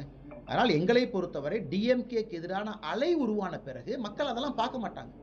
ஆனால் அலை உருவான பிறகு நாங்கள் எதிர்த்து தான் ஓட்டு போடுவோம் முடிவுக்கு இன்னைக்கு வந்துட்டாங்க. இன்னும் வேலை செய்ய வேண்டி இருக்குது. நாங்கள் செய்கிறோம். இன்றைக்கே எல்லாம் நம்ம ஜெயிச்சிடறோம்னு சொல்லிங்கன்னா இன்னும் கொஞ்சம் பண்ணியிருக்கு, செஞ்சுக்கிட்டு இருக்கோம். தலைவர்கள் எல்லா பக்கம் போகணும், பார்க்கணும், எல்லா வேலையும் செய்யணும், எல்லா பூத்துலேயும் அடிப்படை வேலை செய்யணும். நாங்கள் மார்ச் ஏப்ரல் வரும்பொழுது தயாராக யுத்த களத்தில் நிற்போம். நிச்சயமாக தமிழக மக்களுடைய வாக்கு தேசிய ஜனநாயக கூட்டணிக்கு வரத்தான். நீங்க வந்து பாமகவை போய் உங்க அணிக்கு இழுத்துட்டு வந்தீங்க. இப்போ 2 பேரா பிரிஞ்சிருக்காங்க. நீங்க எதுவும் சமாதான பேச்சுவார்த்தை அண்ணா இதை பற்றி எங்கள் தலைவர் இருக்கிறாங்கன்னா, முக்கியமான தலைவர்கள் அவங்க பேசுவாங்கன்னா, பாட்டாளி மக்கள் கட்சி மிக முக்கியமான ஒரு கட்சி, மிகுந்த பெருமை வாய்ந்த ஒரு கட்சி. எப்பொழுதும் பாரத பிரதமர் ஐயா நரேந்திர மோடி அவர்கள் மீது பெரும் மதிப்பு வைத்திருக்கக்கூடிய கட்சி. மோடி ஐயா அவர்கள் டாக்டர் ஐயாவின் மீது பெரிய மதிப்பு வச்சிருக்காங்க. அது உங்களுக்கு தெரியும். சின்ன கூட சொல்கிறேன். டாக்டர் ஐயா அதற்கு முன்பு வாஜ்பேயியா இருந்த பொழுது பாராளுமன்றத்தில் டாக்டர் ஐயாவை பார்க்க வாஜ்பேயி ஐயா விரும்புகிறாங்க. அப்போ டாக்டர் ஐயா சொல்கிறாங்க, நான் பார்லிமெண்ட்டுக்குள்ளே வரமாட்டேனுங்க, நான் சட்டமன்றத்துக்குள்ளே வரமாட்டேன்னு ஒரு சபதம் எடுத்திருக்கேன். அப்போ வாஜ்பேயி ஐயா பார்லிமெண்ட்லேருந்து அவங்க வீட்டுக்கு வந்து ராமதாஸ் ஐயா வீட்டில் கூப்பிட்டு பார்க்குறாங்க. அந்த அளவுக்கு நட்பு இருக்குங்கண்ணா பெரியவங்களுக்கெல்லாம். அதனால் நிச்சயமாக ஏதோ டிவியில் சொல்கிறாங்க அப்படி சொல்கிறாங்கன்னு பார்க்காதீங்க. பாட்டாளி மக்கள் கட்சி மிக முக்கியமான ஒரு கட்சி, பெருமை வாய்ந்த ஒரு கட்சி. எல்லாம் நல்லதாக நடக்கும். ஆனால் தமிழகத்தில் வந்து கனிம வள கொலை வந்து நாளுக்கு நாள் அதிகரிச்சுட்டே இருக்குது. தமிழக அரசு தடுக்காம இருக்காங்க. இதை எப்படி பார்க்குறீங்க? அவங்க தான் அதில் இன்வால்வ் ஆயிருக்காங்களா? நான் திமுக காரன் தான் இன்வால்வ்டே. எப்படி தடுப்பாங்கன்னா, மொத்தமாக கனிம வளம் அரசுக்கு சம்பாதித்து கொடுத்த பணம் 100 crore 100 கோடி 2024 பட்ஜெட்டில் 100 சில்லற கோடி 200 கோடியை கூட தாண்டலிங்கன்னா. கனிம வளம் மூலமாக அரசுக்கு வந்த வருமானமே அவ்வளவுதான். நீங்கள் நம்புவீங்களாண்ணா? 100 கோடி ரூபாய் தான் கனிம வளம் மூலமாக லெஜிட்டிமேட்டாக வந்த வருமானம்னா நம்புவாங்களா? அதனால் இதெல்லாம் போய் கனிம வள கொள்ளையில் திராவிட முன்னேற்ற கழகத்தினுடைய தலைவர்கள் தொண்டர்கள் தான் இன்வால்வ் பண்ணியிருக்காங்க. நாமக்கல்ல ராஜேஷ் ஒரு எம்பி இருக்காரு, என்ன சொல்கிறாரு? யாரோ ஒருத்தர் தடுத்தாங்களாமா, கூப்பிட்டு சொல்லுங்கள். கரூரில் ஒரு அமைச்சர் இருக்காரு, நாங்கள் ஆட்சிக்கு 10 மணிக்கு வருவாங்களாமா, 10:10க்கு மாட்டு வண்டி விட்டு எல்லாத்தையும் அள்ளிட்டுவான்னு சொல்லுவாங்களாம். இப்படி தான் அவங்க நடத்துகிறாங்க. அதனால் எல்லா மக்கள் கோபத்தில் இருக்கிறாங்கன்னா பொறுத்து வந்து பாருங்கள். கூகுள் சென்டர் வந்து ஆந்திராவுக்கு போயிடுச்சு. அந்த மாதிரி நிறைய நிறுவனங்கள் பக்கத்து அண்டை மாநிலங்கள் போகுது. அண்ணா முதலமைச்சர் டிஆர் பாலன்னு டிஆர்பி ராஜா டிஆர்பி ராஜா உட்காந்து மீட்டிங் போடுறார். வியட்நாம்லேருந்து ஒரு கம்பெனி இங்கே வரணும். மீட்டிங் போட்டு ட்விட்டரில் ஃபோட்டோ போட்டிருக்கார். எல்லாம் பேசிட்டோம், 20,000 வேலை வாய்ப்பு உருவாக்க போகிறாங்க, அவங்க வருவாங்க இவங்க வருவாங்க. அதை பார்த்தா 3 நாள் கழித்து அதே கம்பெனியை சந்திரபாபு நாயுடு அவருடைய மகன் நர லோகேஷ் அவங்க ஆந்திரா கொண்டு போயிட்டாங்க. நாங்கள் அதுக்கு ட்வீட் போட்டோம். ஏங்க நீங்கள் கம்பெனியை கூப்பிட்டு மீட்டிங் போட்டீங்க, மீட்டிங்கில் டிஆர்பி ராஜா நீங்களே உட்காந்துருக்கீங்க, நீங்களே ட்விட்டரில் ஃபோட்டோ போடுறீங்க. அப்பா ஜெயிச்சிட்டோம், 20,000 வேலை வந்துருச்சு. 3 நாள் கழித்து ஆந்திராவுக்கு போயிட்டாங்க. நாங்கள் உங்களுக்கு தமிழக பாரதிய ஜனதா கட்சி சார்பாக கேள்வி கேட்குறோம், என்னையா நீங்கள் கவர்மெண்ட் நடத்துறீங்க, நம்ம ஊருக்கு வரதில்ல. அதுக்கு டிஆர்பி ராஜா என்ன சொல்கிறாங்க? அந்த ஆட்சியின் மீது பாரதிய ஜனதா கட்சிக்கு வைத்திருச்சலாமா எங்களுக்கு? அதனால் அவங்க செய்யக்கூடிய நல்ல வேலையை முறியடிப்பதற்காக நாங்கள் பொய் சொல்கிறோமா? ஆனால் அவங்க செஞ்சதை நாங்கள் சொல்கிறோம். இப்படித்தான் அவங்க எல்லாம் பொய் வேலையாக சொல்கின்றார். இன்னைக்கு டிஆர்பி ராஜா இன்னொரு சூப்பரான ஒரு விஷயத்தை கையில் எடுத்திருக்கார். நமக்கு எந்த கம்பெனி வருதுன்னு முக்கியம் இல்லை, நமக்கு எப்படிப்பட்ட கம்பெனி வேணும்னு நாங்கள் ஸ்ட்ராட்டஜிக்காக அந்த கம்பெனியை மட்டும் கூப்பிட்றாங்களாமா. இப்போ பத்திரிகை நண்பர்கள் நீங்கள் கேட்பீங்க, அண்ணா ஆந்திராக்கு 10 போயிடுச்சு, தமிழ்நாடு 2 தான் வந்திருக்குன்னா, தம்பி நம்ம கேட்டதே 2 தான் அப்படிங்கிறார். இது வடிவேலு காமெடி மாதிரி இல்லைங்கண்ணா. கூகுள் அங்கே போகுது, டேட்டா சென்டர் அங்கே போகுது, பெரிய பெரிய நிறுவனம் அங்கே போகுது. இவர் இங்கே உட்காந்து சோப்பு கம்பெனி, சோப்பு டப்பா கம்பெனி, செருப்பு கம்பெனி இதெல்லாம் கூப்பிட்டுருக்கார். இதான் ஹானஸ்டாக இதான் அவங்க பண்ணிட்டு இருக்காரு. என்னையா அந்த கம்பெனி வர மாட்டேங்குதுன்னா, நமக்கு அந்த கம்பெனிலாம் வேண்டாம், நமக்கு இந்த கம்பெனி தான் வேணுங்கிறார். இது அந்த வாழைப்பழ ஜோக்கு மாதிரி ஒன்று போச்சு அந்த மாதிரி. அதனால் தமிழக மக்கள் இதெல்லாம் புரிஞ்சுக்கணும். இவங்க ஏமாற்று வேலை செய்கின்றார்கள். குவாலிட்டியான கம்பெனி இங்கே இல்லைங்கண்ணா. குவாலிட்டியான அடுத்த தலைமுறையை மேலே கொண்டு செல்வதற்கான artificial intelligence, data centre, Google, நிவிடியா அந்த மாதிரி கம்பெனி எதுவுமே வரலிங்கன்னா, மேனுஃபேக்சரிங்கும் வெளியே போயிடுச்சு ஹை குவாலிட்டி. இன்னும் அந்த 2-3 வியட்நாம் கம்பெனியை வச்சு சுற்றிட்டு இருக்காங்க. ஒரு வின்ஃபெஸ்ட் ஒரு வியட்நாம் கம்பெனி எஸ்கேப் ஆயிட்டான். வந்துட்டு ஆஃபீஸில் உட்காந்துட்டு தமிழ்நாடு தலைமைச் செயலகத்தில் டீயை குடிச்சிட்டு ஒரு 2 நாள் எஸ்கேப் ஆகி ஆந்திராக்கு போயிட்டாங்க. இதை கேள்வி கேட்டால் எங்களுக்கு வைத்தறிச்சல் என்று டிஆர்பி ராஜா அவர்கள் சொல்லுகின்றார்கள். இதை விட கேலிக்கூத்து என்ன நீங்களே சொல்லுங்க. இதை விட கேலிக்கூத்து சொல்லுங்க. நாங்கள் ஃபோட்டோ போட்டு கேட்குறோம். மதுபான கடை வந்து குறைக்கிறேன்னு சொல்லிட்டு இப்போ தமிழகத்தில் வந்து பார்த்தீங்கன்னா 11 to 11 சொல்லி இப்போ கடை ஓப்பன். திருச்சி மாவட்டத்தில் 10க்கும் மேற்பட்ட கடை தேசிய நெடுஞ்சாலே இருக்கு. இது எந்த போராட்டம் அந்த மாதிரி எதுவும் பண்ணுறீங்களா? ஆனால் தொடர்ந்து பாரதிய ஜனதா கட்சி நாங்கள் பேசிகிட்டு இருக்கோங்கன்னா, தொடர்ந்து இதை நாங்கள் பல இடத்துல வந்து கண்டிச்சிருக்கிறோம், பேசிக்கிட்டே இருக்கிறோம். ஒரு லெவலுக்கு மேலே மக்கள் இதையெல்லாம் கவனித்து கொண்டிருக்கின்றார்கள் என்று நம்புகின்றோம். நாங்கள் பேசுகிறோம், சண்டை போடுறோம், மக்கள்கிட்ட ஆரோக்கியமான விஷயத்த சொல்கிறோம், இதெல்லாம் வேண்டான்னு சொல்கிறோம். மக்கள் இதை கவனிக்கிறாங்கன்னு நாங்கள் நம்புகிறோம். என்னதான் ஆட்டம் போட்டால் இன்னும் ஒரு 5 மாதங்கள் தான். மதுபானத்தினால கொலைக்கும் அதுக்கும் சம்பந்தம் இருக்குது. மதுபானத்திற்கும் கஞ்சா புழக்கத்துக்கும் சம்பந்தம் இருக்குது. இதெல்லாமே இன்டர்லிங்க்டுங்கண்ணா. இதற்கு மூலக்கருவாக இன்றைக்கி மதுபான கடைகள் இருக்குது. இன்றைக்கி பெண்களுக்கு 6 மணிக்கு மேலே பாதுகாப்பு இல்லை. அதற்கும் மதுபான கடைகள் ஒரு காரணம். அதனால் நிச்சயமாக, ஏன்னா அவங்கள பொறுத்த வரைக்கும் திமுக நடத்தக்கூடிய சாராய ஆலைகளில் ஆஃப்டேக் பண்ணணும். அதுக்காக நடத்துகிறாங்க. நான் போன டைமே சொல்லியிருந்தேன், ஒரு மூத்த அமைச்சர் திமுகவினுடைய பொருளாளர் யாருங்கன்னா டிஆர் பாலு அவங்க, நம்ம டிஃபமேஷன் கேஸ் கோர்ட்டுக்கு ஒரு காரில் வந்தார். எந்த காரில் வந்தாருன்னா கிங்ஸ் டிஸ்டிலரி அந்த கம்பெனியினுடைய காரில் வர்றார். திமுகவினுடைய பொருளாளர் டிஃபமேஷன் கேஸுக்கு சைதாப்பேட்டை கோர்ட்டுக்கு வர்ற காரினுடைய எண் எடுத்து பார்த்தீங்கன்னா அது ரெஜிஸ்டர் ஆயிருக்கிறதே ஒரு சாராய ஆலை. அதுலேயே தெரியுதேண்ணா, இதுலேயே லட்சம் தெரியுது இல்லைங்கண்ணா. இப்படி தான் இருக்காங்க. தமிழக மக்கள் இதெல்லாம் கவனிக்கிறாங்கன்னு நாங்கள் நம்புகிறோம். கூட்டணி தொடர்பாக அந்த குழுவெல்லாம் காங்கிரஸ் அமைச்சிட்டாங்க. பாஜக தலைவர் ஆனால் தலைவர்கள் இருக்கிறாங்க. மாநில தலைவர் தான் அதற்கு சரியான நபர், சரியான தலைவர் இதை பற்றி பேசுவதற்கு. அதனால் இந்த கேள்வியை மாநில தலைவர் அவர்கள் நீங்கள் சரியான நேரத்தில் கேளுங்கன்னா அவங்க பதில் சொல்லுவாங்க. பிஜேபியில் முன்னாள் தலைவர்கள் எல்லாமே ஒரு நல்ல பொறுப்புல கொடுத்து போயிருக்காங்க. உங்களுக்கு இதுவரை பொறுப்புகள் எதுவும் வழங்கப்படல. தொண்டர் ஆதரவாளர்கள் வந்து என்னை விட பெரிய தலைவர், என்னை விட இந்த கட்சியை வளர்த்தவர், திருமணம் செய்யாம அண்ணன் இருக்கிறனால சொல்றேன், எப்பவுமே வாய்ப்பு கிடைக்கிறது இல்லை. அண்ணா சொல்றேன், அண்ணா இல்லைங்கண்ணா, அப்படி இல்லைங்கண்ணா, நான் சொல்ற கேளுங்கண்ணா. இன்னைக்கு ஒரு தொண்டனா படி செய்யறாரு. யோசிச்சு பாருங்க. ஒரு முன்னாள் அமைச்சர், எந்த கட்சியிலையும் பார்க்க மாட்டீங்க, முன்னாள் மாநில தலைவர் பார்க்க மாட்டீங்க. இன்னைக்கு இந்த எஸ்ஐஆர் என்பதற்காக இன்னைக்கு இங்க இருக்கிறாரு. சென்னையில் இருந்தாரு, முந்தா நேற்று சேலத்தில் இருந்தார். ஆனால் இந்த கட்சியை பொறுத்தவரை எங்கள் பணியை செய்து கொண்டே இருப்போம். யார் எந்த பிரச்சனையை கையாள்வதற்கு எங்கே தேவைப்படுகின்றார்கள் என்று கட்சி நம்புதோ அந்த இடத்துக்கு எங்களை போடுவாங்க. அதாக இருந்தாலும் பொறுப்பு தாங்கண்ணா. இப்பே சொல்கிறேங்கண்ணா, எந்த பொறுப்பாக இருந்தாலும் அது பொறுப்பு தான். பொறுப்பு முடிச்சுட்டு அடுத்த வேலையை பார்க்க போயிடுவாங்கன்னா, கட்சி மிக கௌரவமாக சிறப்பாக தொண்டனிலிருந்து எல்லாத்தையும் நடத்துகிறாங்க. இன்னைக்கு இந்த எஸ்ஐஆர் மிக முக்கியம். அந்த வேலையை செய்கின்றோம், மிகச் சிறப்பாக எல்லோரும் செய்து கொண்டிருக்கின்றோம். நன்றிங்க. சாப்பிட்டு போங்க. நம்முடைய பத்திரிகை நண்பர்களுக்கு திருச்சியிலே எங்கள் வணக்கத்தை தெரிவித்துக் கொள்கின்றோம். நம்முடைய மூத்த தலைவர், முன்னாள் அமைச்சர், முன்னாள் மாநில தலைவர் ஐயா பொன் ராதாகிருஷ்ணன் அவர்களோடு நானும் இந்த பத்திரிகையாளர் சந்திப்பில் இருக்கின்றேன். எங்களுடைய பொதுச் செயலாளர்கள், மாவட்ட தலைவர்கள் கருப்பு முருகானந்தம் அண்ணாவர்கள், ஒண்டிமுத்தன் எல்லாருமே இருக்கிறாங்க. இன்று பாரதிய ஜனதா கட்சியினுடைய தேசிய பொதுச் செயலாளர் திரு தருண் சுக் அவர்கள் நேற்று சென்னையிலும் இன்னைக்கு திருச்சியிலையும் நம்முடைய கட்சியினுடைய பூத்து பொறுப்பாளர்களை சந்தித்து சிறப்பு வாக்காளர் தீவிர திருத்த பட்டியலுக்கான வேலை எப்படி போயிட்டுருக்கு, என்ன வேலை செய்து கொண்டிருக்கின்றார் என்பதற்காக ரிவ்யூ மீட்டிங்காக வந்தாங்க. தமிழகத்திற்கு இந்த பணிக்கு நம்முடைய மூத்த தலைவர் ஐயா பொன் ராதாகிருஷ்ணன் அவர்கள் இதை தலைமை தாங்கி நடத்தி கொண்டிருக்கின்றார்.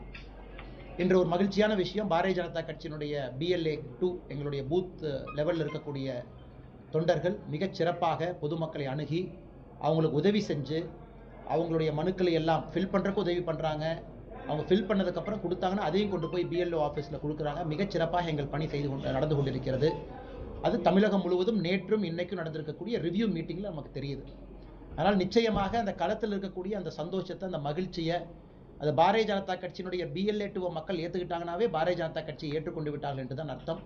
அதான் நேற்று இன்னைக்கு எங்களுக்கு தெரிஞ்சிருக்கு. இன்னும் கடுமையாக உழைத்துக்கொண்டே இருப்போம் டிசம்பர் 4ஆம் தேதி வரை. அதனால் இந்த பத்திரிகையாளர் சந்திப்பு மூலமாக நம்முடைய பொதுமக்களுக்கு எங்களுடைய வேண்டுகோள், எனுமரேஷன் ஃபார்ம் உங்கள் வீட்டுக்கு வந்திருந்தால் ஃபில் பண்ணி திரும்ப வேகமாக கொடுத்துருங்க. ஆன்லைனில் கூட நீங்கள் ஃபில் பண்ணலாம், வேகமாக ஃபில் பண்ணிடுங்க. டிசம்பர் 4 வரைக்கும் தான் நேரம் இருக்குது. கொடுத்துட்டிங்கன்னா அதுக்கப்புறம் தற்காலிக வாக்காளர் பட்டியல் வெளியிடுவாங்க. அதற்கு முன்பாக இந்த வேலையை நீங்கள் செய்ய வேண்டும் என்று பணிவன்போடு கேட்டுக்கொள்கின்றோம். இது எல்லோருடைய வேலை. பாரதிய ஜனதா கட்சியும் பொதுநல பணியாக இதை செய்து கொண்டிருக்கின்றோம். அரசியல் கட்சி ஒரு வாக்காளரும் அந்த பட்டியலில் இருக்கணும். 18 வயசுக்கு மேலே இருக்கிறவங்க. ஒரு சமுதாய பணியாக எங்களுடைய தேசிய தலைவர் அவர்கள் இதை செய்ய வேண்டும் என்று ஆணையிட்டிருக்கின்றார்கள். முழு நேரமாக இதை மட்டும்தான் செய்கிறோம். எங்கேயும் யாரும் தங்கிவிடக்கூடாது. குறிப்பாக அண்ணன் பொன்னார் அவர்கள் 80 வயதிற்கு மேல் இருக்கக்கூடிய பெரியவங்க இருக்கக்கூடிய வீட்டில் எங்களுடைய பூத் லெவல் ஏஜென்ட்டை சிறப்பு கவனம் கொடுக்க வேண்டும் என்று வலியுறுத்தியிருக்கின்றார்கள். மாற்றுத்திறனாளி நண்பர்கள் இருக்கக்கூடிய குடியிருப்பில் சிறப்பு கவனம் கொடுக்க வேண்டும் என்று வலியுறுத்தியிருக்கின்றார்கள். அங்கேயும் பாரதிய ஜனதா கட்சியினுடைய தொண்டர்கள் சென்று கொண்டிருக்கின்றார்கள். இதை தாண்டி கேள்வி இருந்தால் பதில் சொல்லிட்டே வரும். மதுரை கோவை மெட்ரோ ரயில் வந்து சர்ச்சையாகவே இருக்கு. இப்போ சம்பந்தமா பிரதமர் சந்திக்கிறது தயாராக இருக்குன்னு சொல்லியிருக்காரு தமிழக முதல்வர். அதை நீங்கள் எப்படி பார்க்கணும்? ஆனால் பிரதமர் தமிழகத்திற்கு வரும் பொழுது பிரதமர் இங்கேயே வர்றாரு, சந்திக்கலாமே. அதாவது இதுக்கு ஒரு பழமொழி சொல்லுவாங்கண்ணா, எல்லாம் சுற்றி சுற்றி சுற்றி சுற்றி வந்தாங்களாமா, கடைசியில் புதையல் அங்கேயே இருந்துச்சாமா. பிரதமர் அவர்கள் ராமநாதபுரம் ராமேஸ்வரம் வந்தாங்க, அன்னைக்கு முதலமைச்சர் அவங்க ஊட்டி போயிட்டாங்க. பிரதமர் அவர்கள் இன்னைக்கு அவங்க கோயம்புத்தூருக்கு வந்திருக்கிறாங்க, அன்னைக்கு முதலமைச்சர் அவங்க வரல.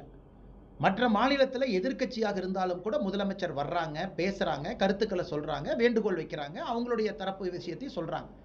ஆனால் கடந்த 2 முறையும் கூட தூத்துக்குடி, கடந்த முறை பிரதமர் அவர்கள் தூத்துக்குடிக்கு வந்தாங்க, அப்பொழுதும் முதலமைச்சர் வரல. ஆனால் எனக்கு தெரிந்து கடந்த 2-3 முறை பிரதமர் அவர்கள் வந்தும் கூட முதலமைச்சர் வரல, வேறு வேறு காரணம் சொன்னாங்க. இந்த முறை மினிஸ்டர் இன் வெயிட்டிங்னு சொல்லிட்டு நம்முடைய வெள்ளக்கோவில் சாமிநாதன் அமைச்சர் அவங்க அனுப்பியிருந்தாங்க. ஸோ புரோட்டோக்கால் படி அமைச்சர் வர்றாங்க, வணக்கம் சொல்கிறாங்க, கிளம்புறாங்க. அதனால் முதலமைச்சர் அவர்கள் தான் அவங்க இன்ஸ்டிடியூஷனை பயன்படுத்தி பிரதமர்கிட்ட முறையெல்லாம் கேட்கலாம், அவங்க கருத்தை சொல்லலாம். ஆனால் இந்த விஷயத்தை பொறுத்தவரை முதலமைச்சர் அவர்களுக்கு கோவையிலும் மதுரையிலும் மெட்ரோ வர வேண்டாம் என்கின்ற எண்ணம் தான் முதலமைச்சருக்கு இருக்குது. மெட்ரோ வர வேண்டும் என்கின்ற எண்ணம் இருந்தால் அந்த டீடைல்டு ப்ராஜெக்ட் ரிப்போர்ட் டிபிஆர் சரியான முறையில் தயாரித்து கொடுத்துருப்பாங்க, இவர் மேற்பார்வை பண்ணியிருப்பார். இல்லை டிபிஆர் நாங்கள் சரியாக தான் கொடுத்தோம், நிராகரிச்சிட்டாங்கன்னு முதலமைச்சர் நினச்சிருந்தா பிரதமரை சந்தித்து முறையிட்டு இருப்பாங்க. அதனால் 2 இடத்திலும் கூட கவனம் கொடுக்காத முதலமைச்சர் அவர்கள் இன்னைக்கு அரசியலுக்காக நான் டெல்லி போய் பிரதமரை பார்ப்பேன், இங்கே போய் பார்ப்பேன்னு சொல்கிறாங்க. பிரதமர் தமிழ்நாட்டுக்கே வரும்போது நீங்கள் பார்க்கல, டெல்லி போய் பார்த்து என்ன நீங்கள் செய்ய போகிறீங்க? அதனால் திரும்ப திரும்ப நாங்கள் சொல்லுகின்றோம், அந்த கடிதத்தை நாங்கள் வெளியிட்டிருக்கிறோம், எங்கள் தலைவர்கள் பேசியிருக்கிறாங்க. எங்களுடைய கோயம்புத்தூர் தெற்கு தொகுதியினுடைய எம்எல்ஏ மரியாதைக்குரிய வானதி ஸ்ரீனிவாசன் அக்கா பத்திரிகையாளர் சந்திப்பு நடத்தியிருக்கிறாங்க. என்ன பிரச்சனை, அவங்க கொடுத்த ரிப்போர்ட்டில் என்ன தவறு, எல்லாமே சொல்லியிருக்கோம். நாமளும் பல இடத்துல பேசியிருக்கோம். அதனால் மத்திய அரசு நிராகரித்து கொடுக்கவே மாட்டோம் என்று சொல்லவில்லை. நீங்கள் கொடுத்திருக்கக்கூடிய டீடைல்டு ப்ராஜெக்ட் ரிப்போர்ட் டிபிஆர் என்று சொல்லக்கூடியது ஃபால்ட்டியாக இருக்குது, அது வரைமுறைக்கு உட்பட்டதாக இல்லை, அதை சரி பண்ணுங்க, இந்த டிபிஆரை அப்ரூவ் பண்ண முடியாதுன்னு தான் சொல்லியிருக்கிறாங்க. மாநில அரசு மறுபடியும் கலந்தோசித்து, டெக்னிக்கல் எக்ஸ்பர்ட்ஸ் இருக்கிறாங்க, டிராஃபிக் எக்ஸ்பர்ட்ஸ் இருக்கிறாங்க, அவங்ககிட்டலாம் கலந்தாலோசித்து சரியான டிபிஆரை ப்ரிப்பேர் பண்ணி மத்திய அரசுக்கிட்ட மறுபடியும் சப்மிட் பண்ணணும். பாரதிய ஜனதா கட்சி ஏன்னா எங்கள் கோயம்புத்தூருடைய எம்எல்ஏவுடைய வாக்குறுதியாக இருக்குது, அவங்களே சொல்கிறாங்க நாங்கள் மெட்ரோவுக்காக நிற்கின்றோம், நாங்கள் கோயம்புத்தூர் மக்களுக்காக இருக்கின்றோம், மதுரைக்காக இருக்கிறோம், நாங்கள் சொல்கிறோம். அதனால் இவர்கள் தான் இதை வைத்து அரசியல் செய்து கொண்டிருக்கின்றார்களோ தவிர நாங்கள் அல்ல. மாநில உரிமை பறிப்பதிலே பாஜக கவனம் செலுத்துறாங்க, அதே போல நிதி பகிர்வும் தெரியாத தரதில்லைன்னு சொல்லி எம்பி கனிமொழி சொல்லியிருக்காங்க. ஆனால் கனிமொழி அக்கா அவர்கள் ஒரு மூத்த எம்பி, பலமுறை நாடாளுமன்றத்தில் இருந்திருக்கிறாங்க, பலமுறை பாராளுமன்றத்தில் பேசுகிறாங்க. அவர்களுக்கும் தெரியும் நிதி பகிர்வு தமிழகத்திற்கு சரியாக கொடுக்கல அப்படின்னா எந்த ஆதாரத்தின் அடிப்படையில் பேசுகிறாங்கன்னா, ஒரு ஃபினான்ஸ் கமிஷன் அதை பிரசிடென்ட் ஆஃப் இந்தியா போடுறாங்க ஜனாதிபதி. இப்போ புது ஃபினான்ஸ் கமிஷன் போட்டிருக்கிறாங்க, சமீபத்தில் பிரதமரை சந்திச்சிருக்கிறாங்க, நீங்கள் பார்த்தீங்க. அவங்க எல்லா மாநிலத்துக்கும் டூர் பண்ணுறாங்க, ஃபினான்ஸ் செக்ரட்டரி எல்லாம் பார்க்குறாங்க மாநிலத்தில். அதன் பிறகு ஒரு ஃபார்முலா அப்ரோச்சை கொண்டு வர்றாங்க, அதை ஜனாதிபதி ஏற்றுக்கிறாங்க, அதை மத்திய அரசு ஏற்றுக்கிறாங்க. அந்த ஃபார்முலா படி தான் இத்தனை காலமாக நிதி பகிர்வு நடந்து கொண்டிருக்கிறது. இது காலங்காலமாக யூபிஎல்லும் சரி என்டிஎல்லும் சரி. எனவே கனிமொழி அவர்கள் புதிதாக எண்ணம் குற்றம் சாட்டியிருக்கின்றார்கள். குறிப்பாக இப்போ இருக்கக்கூடிய காலகட்டத்தில் இன்றைக்கி நீங்கள் பார்த்தீங்கன்னா தான் பெர்ஃபார்மன்ஸுக்கு என்டிஏ நாம் 10 வருஷத்தில் தான் ஃபினான்ஸ் கமிஷனில் பெர்ஃபார்மன்ஸ்க்கு இன்சென்டிவ் கொடுக்குறோம். இதுக்கு முன்னாடி பெர்ஃபார்மன்ஸ்க்கு இன்சென்டிவே இல்லை, மக்கள் தொகைக்கு அதிகமாக முக்கியத்துவம் இருந்ததையும் மாற்றிருக்கோம். 1971 சென்சஸ் பாப்புலேஷன் எடுத்திருக்கோம், 2011 சென்சஸ் பாப்புலேஷன் எடுத்திருக்கோம். இதெல்லாம் பிரதமர் அவர்கள் செஞ்சிருக்கிறாங்க. 32% இருந்த நிதி பகிர்வு என்பது 42 விழுக்காடு நம்முடைய மோடி அவர்கள் வந்த பிறகுதான் 10 ஆண்டுகளில் 42 விழுக்காடாக உயர்த்தியிருக்கிறாங்க. இது கனிமொழி அவர்களுக்கு தெரியும், தெரிஞ்சும் ஏன் போய் சொல்கிறாங்க? அடுத்து தமிழகத்தை வேண்டும் என்றே எங்கே வஞ்சிட்டாங்க. இன்றைக்கி மெட்ரோவை பற்றி நம்ம பத்திரிகை நண்பர்கள் மூத்த நண்பர்கள் சொல்கிறேன், உங்களுக்கு தெரிஞ்சதுதாங்கண்ணா, இந்தியாவில் நடைபெற்ற மெட்ரோவுக்கு மிக அதிகமாக நிதி கொடுத்த ஒரு மெட்ரோ சென்னை மெட்ரோ. பெங்களூருக்கு அவ்வளோ நிதி கொடுக்கல, வேறு எந்த மெட்ரோவுக்கும் கொடுக்கப்படாத நிதி ஃபேஸ் 2 சென்னை மெட்ரோவுக்கு மத்திய அரசு கொடுத்துருக்குறாங்க. அதையும் மனோகர்லால் கட்டர் அவர்கள் வெளிப்படையாக சொல்லியிருக்கிறாங்க. இந்தியாவில் அதிகப்படியாக ஒரு ஃபேஸுக்கு நாங்கள் ஒதுக்கிய பணம் சென்னை மெட்ரோ ஃபேஸ் 2. அப்படி இருக்கும்பொழுது மத்திய அரசு எங்கே ஏற்றம் தாழ்வு பார்த்தாங்க, எங்கே கொடுக்கக்கூடாதுன்னு சொன்னாங்கன்னா? அதனால் அரசியலுக்காக கனிமொழி அவர்கள் தன்னுடைய தம்பி முதலமைச்சர் ஸ்டாலின் அவர்கள் 4 ஆண்டு காலமாக என்ன பண்ணி செஞ்சாங்கன்னு அவங்களால சொல்ல முடியல. மறுபடியும் மத்திய அரசின் மீது குறை சொல்லி தான் தேர்தலை சந்திக்க வேண்டும் என்று நினைக்கின்றார்கள். அவர்களுக்கு இந்த தேர்தலில் மக்கள் பாடம் புகட்டுவார்கள். எதிர்கட்சி எல்லாமே வந்து நெல் அரசியல் பண்றாங்க அப்படின்னு சொல்லி அமைச்சர் எம்ஆர்கே பன்னீர்செல்வம் சொல்லியிருக்காங்க. ஆனால் பன்னீர்செல்வம் அவர்கள் உணர்ந்து கொள்ள வேண்டும். இதை பற்றி நாங்கள் விலாவரியாக பேசணுங்கன்னா ஈரப்பதம் கொள்முதல் இது எப்பவுமே இருக்கிற ஒரு பிரச்சனை. குறிப்பாக நம்ம டெல்டா பகுதி விவசாய நண்பர்களுக்கு மழை அந்த நேரத்தில் வந்துடும். அன்னை கருப்பாங்க அண்ணங்க இருக்கிறாங்க, பலமுறை நிதியமைச்சர்கிட்ட நிறைய பேர் அவங்களே ரெப்ரசன்டேஷன் கொடுத்துருக்குறாங்க. 2 ஆண்டுகளுக்கு முன்பு போன ஆண்டு அதிகப்படியாக மழை வரும்பொழுது தமிழக பாரதிய ஜனதா கட்சி நம்முடைய நிதியமைச்சர் அவங்கள பியூஷ் கோயல் அவங்களெல்லாம் சந்தித்து கொடுத்த பொழுது 17% இருந்த அந்த ஈரக்கொள்முதல் அந்த இலக்கு என்பது 19.5% வரைக்கெல்லாம் தளர்த்துனாங்க மத்திய அரசு. 19.5% வரைக்கும் தளர்த்திருக்கிறாங்க. ஆனால் நம்ம புரிஞ்சுக்கணும், மத்திய அரசு ஒரு ஆண்டும் பணம் கொடுத்துக்கிட்டே வர்றாங்க. நீங்கள் நெல் கொள்முதல் பண்ணும் பொழுது ஈரம் வரக்கூடாது, புதிய குடோனை கட்டுங்க, இவ்வளோ பணம் வச்சுக்கோங்க, இத்தனை 100 கோடி வச்சுக்கோங்க, நெல்லை வேகமாக வாங்குங்க வச்சுக்கோங்க, 48 மணி நேரத்துக்குள்ளே வாங்கின நெல்லை கொள்முதல் நிலையத்துக்குள்ளே கொண்டு வாங்க, இவ்வளவு பணம் வச்சுக்கோங்க. இவ்வளவு மத்திய அரசு வரையறுத்தும் கூட நாங்கள் மிக தெளிவாக சொல்லியிருக்கின்றோம். அந்த துறையினுடைய அமைச்சர் திரு சக்கரபாணி அவர்கள் 360 கோடி ரூபாய் இதில் ஊழல் நடந்திருக்கு. நாங்கள் சொல்ல டிரான்ஸ்போர்ட் அசோசியேஷன் லாரி ஆதாரத்தின் அடிப்படையில் சொல்லியிருக்கோம். 60 நாள் கொள்முதல் பண்ணியிருக்கிறாங்க. நெல்லை வாங்கினதுக்கும் கொள்முதல் நிலையம் வந்ததுக்கும் 60 நாள் ஆயிருக்கு, 1 வாரம் ஆயிருக்கு, 10 நாள் ஆயிருக்கு. வரும் பொழுது மேலே தார்பாய் போடுறதில்ல, மழையில் நனைஞ்சது வருது. எதற்குமே மாநில அரசு பொறுப்பேற்காம எல்லாம் விவசாய நண்பர்கள் மீது தப்பே கிடையாதுங்க. நான் சொன்ன தேதியில் அவங்க வந்து நிற்கிறாங்க, சொன்ன தேதியில் கொடுக்குறாங்க. 60 நாட்கள் கொள்முதல் பண்ணுறக்கெல்லாம் டைம் எடுத்துக்கிட்டாங்கன்னா எப்படிங்கன்னா, இதே ஆணையில் மத்திய அரசு இன்னொன்று சொல்லியிருக்காங்க. நீங்கள் பாருங்கன்னா, புரோக்கன் ரைஸ், அதாவது அரிசி வாங்கும் பொழுது உடைப்பட்ட அரிசி, உடைந்த அரிசி, தமிழ்நாட்டுக்கு ஸ்பெஷலாக 5 to 8 விழுக்காடு அரிசி உடைந்திருந்தால் வாங்கிக்கிறோன்னு சொல்லியிருக்காங்க. இது தமிழ்நாடு கொடுக்கப்பட்ட விலக்கு. அரிசி உடைஞ்சிருக்கு, அதாவது அரிசி வந்து நீங்கள் நெல்லிலிருந்து எடுக்கக்கூடிய அரிசி உடைஞ்சிருக்கு, 5 to 8% பை வால்யூம் பை வெயிட்டில் உடைஞ்சிருந்தால் அதையும் எடுத்துக்கொள்கின்றோம் என்று இதே ஆர்டரில் சொல்லியிருக்காங்க. முதலமைச்சர் அதை பற்றி பேசுவது கிடையாது. இத்தனை ஆண்டு காலமாக தமிழகத்திற்கு நெல் வந்து ஈரப்பதம் இல்லாமல் கொண்டு வருவதற்காக கொடுக்கப்பட்ட பணத்தை சரியான முறையில் அவங்க செலவு செய்யலாம், அதை பற்றி பேசுறதில்லை. இதற்கு முன்பு 19% நம்ம உயர்த்தி இருக்கின்றோம், கடுமையான மழை பெய்தும் அதெல்லாம் பண்ணல. இன்னைக்கு மாநில அரசு தான் செய்த தவறு அவங்க பொறுப்பேற்றுக்கணும். விவசாய நண்பர்கள் தான்னு சரியாக கொடுத்த நெல்லை இவங்க நனைய வச்சு, தார்பா இல்லாமல் குடோன் இல்லாமல் வெளியே போட்டு வச்சு நெல்லெல்லாம் முளைச்சு இவ்வளவு ட்ராமா பண்ணதுக்கப்புறம் கூச்சமே இல்லாமல் முதலமைச்சர் அவர்கள் பிரதமர் மீது அபாண்ட பழி போட நினைக்கின்றார்கள். இது டெல்டா பகுதியில் இருக்கக்கூடிய ஒரு விவசாய பெருமக்களுக்கும் தெரியும். இதில் குற்றவாளி யார் என்றால் தமிழகத்தினுடைய முதலமைச்சர் ஐயா ஸ்டாலின் அவர். கடலூரில் 38 கிராமங்கள் வந்து டெல்டா பகுதியை அறிவிச்சிருக்காங்க. அவங்களுக்கு நிறைய விவசாயம் பண்ணுறதுக்கான வாய்ப்புகள் நிறைய வரும். ரொம்ப நாள் கோரிக்கை அவங்களுக்கு, அதை நீங்கள் எப்படி பார்க்குறீங்க? ஆனால் தெரியலைங்கண்ணா, நாங்கள்லாம் இங்கே இருந்தோம். அதை மாதிரி அறிவித்திருந்தால் அது ரொம்ப சந்தோஷம் தாங்கண்ணா. தமிழகத்தை பொறுத்தவரை விவசாயத்தை வளப்படுத்துவதற்காக, விவசாயத்தை விஸ்தீரப்படுத்துவதற்காக தமிழக அரசு எந்த முயற்சி எடுத்தாலும் அது நல்லது தானே. ஆனால் முயற்சி எடுக்காமல் இருக்கிறாங்க. அதனால் நிச்சயமாக முயற்சி எடுக்கணும். கால்வாய் சுத்தம் பண்ணுறதுலேருந்து, நீர்ப்பாசனத்தை கொண்டு போகிறதுலேருந்து, விவசாய விளைநிலங்களை வந்து விளைநிலங்களாக வச்சுருக்கிறதுலேருந்து. இன்றைக்கி தமிழ்நாட்டில் பார்த்தீங்கன்னா கார்பன் கண்டென்ட் விவசாய பூமியில் 0.5% கீழே வர ஆரம்பிச்சிருச்சு. 4% கீழே போனால் எதுவுமே முளைக்காதுங்கண்ணா. இதையெல்லாம் முதலமைச்சர் கவனம் கொடுக்கணும். நேச்சுரல் ஆர்கானிக் ஃபார்மிங் இந்தியாவில் சவுத் இந்தியா ஆர்கானிக் ஃபார்மிங்கை தமிழ்நாட்டில் நம்முடைய பிரதமர் அவர்கள் இங்கே நடத்தி இங்கே வந்திருக்கிறார். ஹைதராபாத்தில் இல்லை, பெங்களூரில் இல்லை, எங்கேயும் இல்லைங்கண்ணா. இங்கே வந்திருக்காருன்னா பிரதமருடைய மனசில் என்ன இருக்குது? தமிழகம் ஒரு இயற்கை வேளாண்மை, இயற்கை விவசாயத்தில் முன்னோடி மாநிலமாக வர முடியும் என்று பிரதமர் கவனம் கொடுக்குறார். அந்த மேடைக்கும் முதலமைச்சர் போகலை, பிரதமர் வரும்போதும் வரவேற்கும் போகலை. நல்லா புரிஞ்சுக்கணுங்கன்னா, இந்த ஒரு நிகழ்ச்சிக்காக பிரதமர் வர்றாங்க. அடுத்து நான் சவுத் ஆப்பிரிக்கா போகணும். இந்த ஒரு நிகழ்ச்சிக்காக மட்டும் 2 மணி நேரம் விவசாய நண்பர்களுக்கு முக்கியத்துவம் கொடுத்து ஒரே நிகழ்வுக்காக இயற்கை விவசாயத்துக்கு தமிழ்நாட்டுக்கு வந்துட்டு போகிறாங்கன்னா பிரதமர் அவர்கள் விவசாயத்துக்கு எவ்வளோ முன்னுரிமை கொடுக்குறாங்க நீங்களே யோசிச்சு பாருங்க. சார், எங்கள் பொறுப்பு டிஜிபி விவகாரத்தில் வந்து மத்திய அரசு வந்து அவங்க வேண்டப்பட்டவங்களை நியமிக்கணுன்றது அண்ணா, முதலமைச்சர் பொய் சொல்கிறாங்க, தமிழ்நாடு அரசு பொய் சொல்கிறாங்க. அண்ணன் ரகுபதி அவர்களுக்கு இந்த ப்ராசஸே தெரியலீங்கண்ணா. ரகுபதி அவர்கள் ஒரு விஷயத்தை உணர்ந்துக்கணும். சீனியாரிட்டி ஆர்டர் இப்போ தமிழ்நாட்டில் 86, 87, 88 எந்த பேட்சில் எனக்கு டிஜிபி அந்தஸ்து பெறாங்களோ சீனியாரிட்டி ஆர்டரில் 5 பேரை தமிழ்நாடு அரசு யூபிஎஸ்சிக்கு அனுப்பி வைக்கணும். 5 பேருங்கண்ணா. யூபிஎஸ்சி அந்த 5 பேரை அவங்க பார்த்துட்டு அதில் 3 பேர் சீனியாரிட்டி ஆர்டரில் தமிழக அரசு கொடுப்பாங்க. இவர்கள் அனுப்பக்கூடிய 5 பேரில் யூபிஎஸ்சி 3 பேர் கொடுப்பாங்க.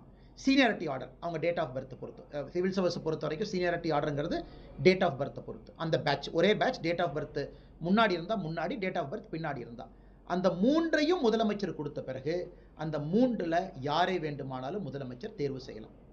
ஸோ யூபிஎஸ்சி இவங்க தான் டிஜிபின்னு சொல்ல மாட்டாங்க. எனக்கு 5 பேர் கொடுங்க, 5ல் 3 பேர் நான் திருப்பி உங்களுக்கு அனுப்புகிறேன். அந்த 5 பேர்த்த நாங்கள் செக் பண்ணணும். விஜிலன்ஸ் செக் பண்ணணும், பேக்ரவுண்ட் செக் பண்ணணும், அவங்க அந்த க்ரைட்டீரியா ஃபுல்ஃபில் ஆயிருக்காங்களான்னு செக் பண்ணணும். அந்த 3ல் நீங்கள் ஒன்று செலக்ட் பண்ணுங்க. இதான் இந்தியா முழுசும் நடக்கிறது. இந்தியா முழுசும் யூபிஎஸ்சி ஃபாலோ பண்ணுறாங்க. யூபிஎஸ்சி 7வது ஆளை கொண்டு வந்து பண்ண முடியாது.